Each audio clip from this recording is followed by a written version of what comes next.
Hey, what's up, guys? How you doing? Cowboy Crunk coming to you from Kabul, Afghanistan. Your war daddy, bringing you the up-to-date news, player scenarios, defense, offensive breakdowns, anything and everything Cowboys related. So, wanted to first of all thank everyone that's been subscribing in the last couple of weeks. I made a couple of videos that really spun up the charts. If you want to check them out, if you're new to the channel or if this is your first video you're checking out, I had a video last week that hit I think it's close to 30,000 views now, just in a few days. Of course, it was about the coaching staff and the plays made and called in the Washington game. As always, as I have followed Dak, Dak didn't play too well, and then when he's put in the corner and he's forced to play, he plays well. When he's forced to throw the ball, when he gets in the position that we need points, he puts them up, and I'm not understanding it. I don't understand why they don't go with a more aggressive attitude on offense. I love Ezekiel Elliott. I think he's one of the best players in the NFL. I think he is the best running back. But if you don't mix it up, if you don't push it downfield, if you don't open that offense up, you're choking him out of the game. They're literally going to load the box and force you to make plays. So where we are now is we got the situation. We've picked up Cooper Rush. We've spent a first-round draft pick on a guy halfway through the season that we could have done this earlier, which we've all requested it earlier. We've even seen the situation where maybe Dez was coming back, then he wasn't, then he got on Twitter, and come on, man, the guys need to grow up. And I'm not talking about Dez. I'm talking about if you're gonna not pick up a guy because he posted something on Twitter, this to me, this is ridiculous.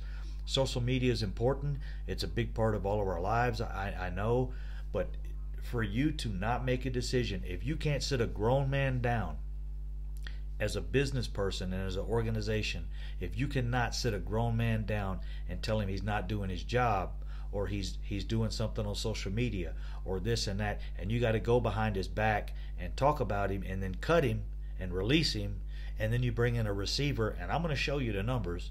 You bring in a receiver and waste a first-round draft pick on him. Now I hope it works out. The guy's younger, and I'm not trying to be negative all the time, but if you look at the guy's numbers, they're not, as far as touchdowns go, and that's what we're trying to get. We're trying to get some touchdowns on this damn offense. As far as touchdowns go, the numbers aren't there for Amari Cooper. They're nowhere near Dez numbers. Matter of fact, in 2014, Dez had 16 touchdowns, and Amari Cooper has 19 touchdowns, for his whole career. So Dez almost had that in a year. And I know Dez isn't what he was, but if you look at Dez's numbers over the last few years, which were his drop-off years, they're actually relatively the same and very similar to what Amari Cooper is putting up now. So for us, to me, to put a first-round draft pick on that and bring that guy in is a little steep. And I know all of us have said it's a little steep, and we'll see. I think his numbers were down. Dez's numbers were down. Amari Cooper's numbers were down because Oakland's offense is not what it was a couple years ago. They haven't been playing as well, and their offensive line has fallen apart. And as you guys can see, ours is starting to get a little shaky. We're concerned about it. At first it was Looney. Now it's not Looney. Looney's actually playing fairly well. His name has dropped off the list, and everyone just assumed it was Looney because there was a drop-off, and Looney was the new guy. Blame it on the new guy. Well, it wasn't particularly Looney. He's picked up his play. He's improved a hell of a lot, and he's become a leader on that offensive line, which the center has to be. Not saying he's the best lineman on there, but as you guys know, we've had some drop-off, especially on the blind side. Tyron Smith is definitely not where he was before. And these are all Amari Cooper highlights up here. It's about an hour long. Starts high school, college, and everything. So, but anyways, Tyron Smith has dropped off quite a bit. I just don't think he's the same player he was. We've got Connor Williams, which is a young cat, playing guard on that side, and you got to take that position. And look what we've always had. We've had a strong Tyron Smith on the left side, and on that right left guard's position, we've had a really strong center in Travis Frederick. So Connor Williams is suffering because he's got, two. I'm not saying weaker than him, but what I'm saying is Tyron Smith's not what he used to be, and Joe Looney is definitely not Travis Frederick. So not Travis Frederick, our center. I'm having a brain dysfunction right now, but those two positions are weaker than they were, so that's hurting Connor Williams as well. Before we could Connor Williams, if we had the old Tyron Smith in there and we had our original starting center, we're fine. Connor Williams can probably deal with it, but we put a lot of extra pressure on him as a rookie. So that's where our line is at, and that's why it's kind of become a little dysfunctional. And I think Malik Collins has not, Lyle Collins has not played to the level that he had played before. So the whole line is just a little shifty right now, a little sketchy, and it's got to pick up. And that does affect Dak. Dak's not getting the time to throw the ball.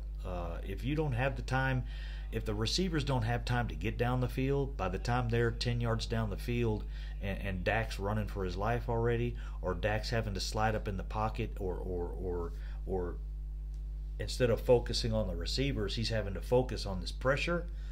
He only has two eyes, and those two eyes can only point in one direction. So if you've got pressure coming on this side, you've got to take your attention off the receivers, put it on that pressure, get out of that pressure situation, then focus back on the receivers again. And sometimes that's what's happening when these receivers are open. The time has passed and Dak has already had to move position, shift his shoulders, or shift his head away from looking downfield to the pass rush. So there's a lot of factors in this. I hope the Cooper Rush thing works out. Not Cooper Rush, excuse me. I'm stuck on Cooper Rush. I hope the Amari Cooper thing works out, and I think it will. I think he immediately becomes our best receiver on the team. I have pulled up the stats for Amari Cooper, and like I said, he had 2018. Thus far, he has only one touchdown. He has 22 catches for 80 yards, but relatively, the guy averages around 60 catches a year, 60 to 65. It's a little inconsistent. Last year he only had 48 catches for 680 yards. He does have a very good average. The guy averages around 13 and a half, almost 14 yards a catch. So this particular stat doesn't show his targets. I wish it did, because that's an important stat, and you guys can probably look that up if you're researching Cooper Rush. That's a big thing is targets. It's not, because a target is a wasted play if there's no no good results from it. You just basically, if it's 2nd and 10 and then it's incomplete, of course you go to 3rd and 10 if it's incomplete. So the amount of targets a guy gets is really important. And Dez's targets did drop off, but his receptions did drop off as well. I actually even pulled up Cole Beasley. I pulled up Cole Beasley because he's been our leading receiver at times. He had 75 receptions in 2016, which was the good year we had, and Dez actually had a good year that year as far as touchdowns go. 2016, like I was saying, everybody said Dez has dropped off. He still had 8 touchdowns. Amari Cooper has never had 8 touchdowns in his career, never. So those are some of the things. He had 7 one year, he had 6 one year, he had 5. He's been real consistent, but he's been around that 6 range. And Dez Bryant has had a minimum. He's had 6 every year, except for the year he only played 9 games, and he was he was broke down that year. Not even though he played 9 games, really he wasn't there a lot of the time. He couldn't cut. He couldn't get out of his breaks. He couldn't accelerate. And he had a horrible year, 31 catches on 71 targets, less than 50%. So 400 yards, a really poor year, and that was right after his best year. So you got to look at things like that. And to me, I say, the season's halfway over. I think we should have brought Dez back. We should have given him an opportunity, just the 1 year, give him a 1-year deal. Pay him the league minimum, whatever the remainder of the season is, and see if we're capable of getting a guy like that the ball. I think Dez has currently has just as much talent as Amari Cooper, and if anybody wants to challenge that, you can look at numbers. It's real easy. These numbers are not like 1 week. They're not fantasy numbers over a short period of time. This is a consistency over Dak's career. Dak had 16 touchdowns in one season. That is close to it, and he's not that now. I understand that. But what I'm saying is, even in the last 3 years, when Dez has fallen off, and Amari Cooper was in Oakland, where they had a pretty good offense for the first 2 years of David Carr there, when Cooper was there, he still didn't have the touchdowns Dez had in his low years. So I'm not a fan of this, but we'll see. I hope it happens. You see certain plays when you watch highlights of somebody. Watching highlights of somebody's completely different. There's a lot of guys that can just get up freakishly and do something crazy, and then they disappear for 5 or 6 games because they just made a very, very athletic play. So we'll see where this goes. I'm hoping it works out, of course. I'm hoping Dak becomes more aggressive. I'm hoping we have some close games. If the rest of these games finish close, I think we'll be okay, because we'll get in those situations where we do have a better receiver now that can help us, assist us in these 50-50 balls, or if we just need a 3rd and 21 and we got to go get it. We've got to finish this drive because the game's coming fourth quarter. And you guys, we can look at our damn spreadsheet on scoring and what quarters we score in. And I need to do a breakdown of that. We score in the first quarter and we score in the fourth. We score in the first quarter, and I will tell you this: the reason is why we prepare well. A lot of teams score well in the first quarter, though, because you have a week to prepare. And when the game starts, you've got your your best plays, you've got your first couple of drives drawn up, and it's tough for defenses to challenge that when you've been practicing all week.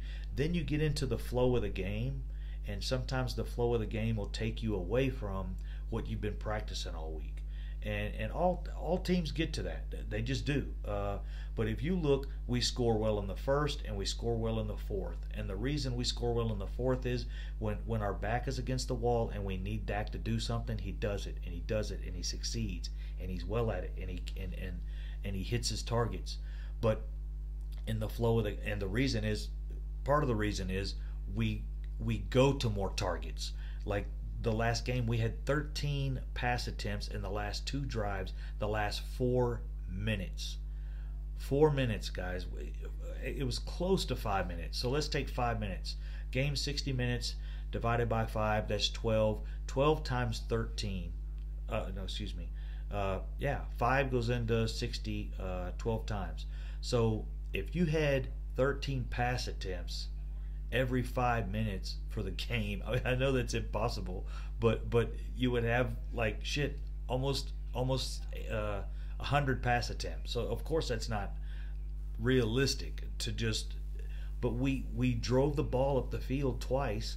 We got close to the end zone, and then our coach decides to shut the offense down and turn the engine off and cruise and coast like we're running out of gas. Like you would be if you ran out of gas and you're trying to coast into the gas station and get as close as you can. That don't work. When you've got the throttle down, you go to the finish line. And we didn't go to the finish line. We didn't even try. We didn't attempt it. So it's something I don't understand. It's something that, we got on his ass. We got on the Carrot's ass weeks ago for not going for it on 4th and 1. And now what does he do? Now he goes for it every time on 4th and 1. So is he learning? I guess. But is he learning shit that we already know? Is he learning shit that other coaches already know? All coaches know if you have more time, or if you have more downs than you have time, and the clock is running and you need to score and you get a first down, the first thing you do is haul ass up there, snap it, and spike it. And you have time. You can think. You can settle yourself. They didn't know if that Cole Beasley catch was a catch. They were reviewing it, so they didn't know what was going to happen. And then they found out, okay, you're going to get the ball here, and we're going to start the clock. So all they needed to do was first down, was snap it, spike it, and they have 11 seconds to take the full. I always want to say shot clock. The full game clock. They had to take the 25 seconds, huddle up, think of a play. They should have been doing that anyways. They should have had a play in their pocket. A good coach always has 2 or 3 plays in his pocket that he needs to either get 5 yards or 15 yards or get a touchdown, in certain situations. Always you keep plays in your pocket. And you've always got plays that always work. Even if the defense thinks you might be, knows what you're running, you have plays that are your ace in the hole. And we didn't go to any of that. We chose to be submissive and passive and just line the ball up and try to get the ball lined up in the center of the field. And one thing I do say, I respect that shows there's a lot of trust in Brett Maher. And I think that dude is going to be solid. He's going to be with us for a while. I don't know what happened to Dan Bailey as far as his kicking, but man, he's not the same. And the Cowboys saw it. And I think other people saw it because he didn't get picked up immediately. As you notice, when he got cut, he did not get picked up, snatched up like he should have been. And I think there was a little bit of research out on him, a little bit of investigating had been going around. So we'll see, guys. But that's where I stand on the Amari Cooper thing. I hope he works out. I hope he blows up our offense and we go to the Super Bowl. And I hope I'm the biggest idiot in the world. But I don't see it just changing things that much. The biggest thing I do see it changing is it could flip a switch. They're going to be a little more aggressive. If they used a first round pick to bring this guy in and they don't put the key in his ignition and start him, if they don't snap the ball and say, which is what Dez was saying, we're having to force the ball to this guy because he thinks he deserves it. Well, now you put yourself right back in that situation. You've got to force the ball to this guy because you wasted a first round draft pick on him. If we finish the season, we got 11 games left. 11? Yeah. 7. We got 9 games left. Sorry, guys. Math is horrible. 9 games left. If we finish the season and this guy has 40 catches and 40 more catches or even 35 to 40, somewhere around there, we wasted the season, and unless we go deep into the playoffs or win it, and he's a big part of it. Whatever we're doing, he has to be a big part of, and being a big part of it is not run blocking. Being a big part of it is not maybe returning a few punts for us or whatever they may use him for in addition to, because I know he can do those things. But we'll see, guys. I'm looking at the numbers. Like I said, Dez had some solid numbers, man. Even on his drop-off years that they've said he has, he still has numbers that are touchdown-wise, especially better than Amari Cooper. Reception-wise and yards per catch, about the same, really. Over that time span, really about the same. So we'll see. Like I said, to me personally, I would have brought Dez back, gave him a 1-year contract. You're not stuck with anything. We feel like we have to keep this guy now because we spent a first-round draft pick on him. We can't finish the year out with him and then get rid of him. We definitely lost then. So we've definitely committed to a long-term thing with Amari Cooper, or they're going to have to commit to say that they made a mistake. One of the two, and you know that doesn't sit well with Jerry Jones and Stephen Jones, people of that caliber, which I actually work with a lot here. People of that caliber don't admit mistakes, and they don't they don't like admitting they're wrong. They would preferably just be quiet and sweep it under the table. And it's pretty tough to sweep something under the table that's on TV every damn weekend, and you're the number one watched sporting event, sporting franchise in the history of the NFL and currently in America right now. You can't sweep a first round draft pick under the table and not have everyone on ESPN talking about it didn't work and they did this draft and the dude's not getting his receptions and they're not even throwing the ball his way, and either what we've been saying, either the offense ain't setting up plays for him, or the offense isn't aggressive enough, or Dak is not just opening up his arm and throwing it, and that's what I think he needs to do. He's got to just open up and let it go. And if you get an interception, I've said it before, guys, I'd rather him have 3 touchdowns a game, which he's only done a couple times, 3 touchdowns a game and 2 interceptions than 1 touchdown and no interceptions. Because all the other plays that would line up and fall in place with that would have move the ball down the field. So that's where I stand. I hope everything is straight with you guys. We got another 10 days. On game day, when game day does happen, I will be in Dubai. So I'll try to do a live show there on the Cowboy Crunk 2 channel. That is Cowboy Crunk 2.0. That is my new channel. I only have that for the live stream. I'll be using that till January. So I appreciate, like and subscribe to the channel. I really appreciate all the attention I've gotten the last couple weeks. It makes it so much easier on me here. I spend a lot of time with Skype with my wife, with Cowgirl Crunk, but other than that, I've got you guys, and I really miss the live stream. So scoot over to the channel, subscribe to Cowboy Crunk 2.0, and hit the notification button so when I go live, you guys can get involved in that again, because I appreciate all the respect from before and the communication. Thanks, guys. Take care. From Kabul, your Cowboy Crunk. See you in Dubai. Peace.